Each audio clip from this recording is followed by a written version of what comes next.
tubig.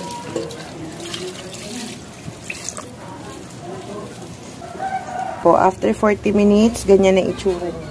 Madaling araw sa palengke, yung mga laman loob, mga bagong katay po yan.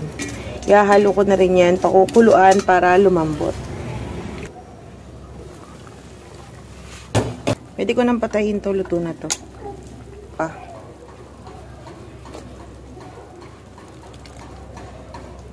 May kasamang bulaklak.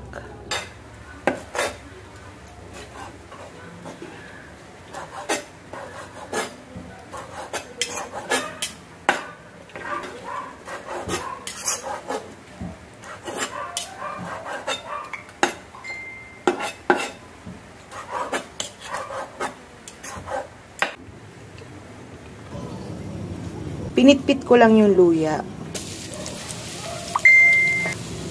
Bawang, pinitpit ko lang din po.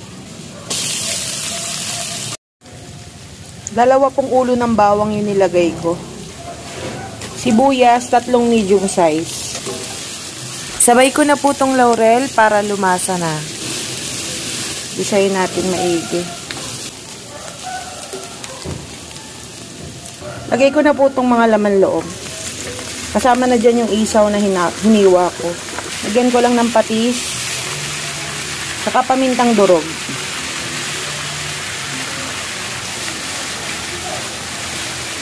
Kung wala pong tanglad, luya lang pwede na. Tanglad, pampabango, tsaka pampawala ng lansa. Ito pong lutuan ko is from Red Chef. Sa mga gusto rin pong umorder nito, ilalagay ko na lang sa comment section. Ganda nitong lutuan na to. Ito flat po ito. Ganda oh. Ayan.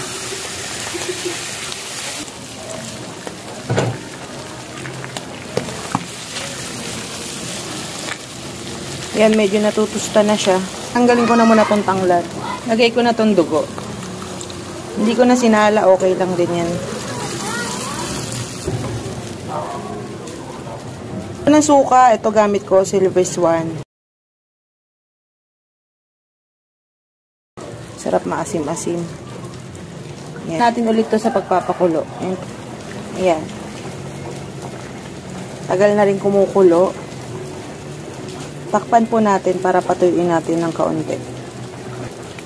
Pag sa mga karinderya, napapansin ko, medyo malapot yung sauce nila. Naglalagay sila ng pampalapot, yung slurry, cornstarch, pati tubig. Pero ako hindi na ako maglalagay. Gusto ko yung ganyan lang. Kulang pa sa suka. Yan. Tapos asin. Wala kasi siyang alat eh. Konti lang.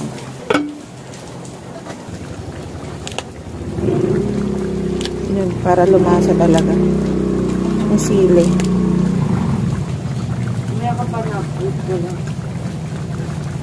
Ito po optional lang. Siling labuyo. Kung naglalagay po kayo ng asukal, pwede din. Pero kasi yung lasa nito, saktong-sakto talaga. Pag sobrang tamis, nakakaumay. Lasang-lasa po yung suka. Pan lang po natin.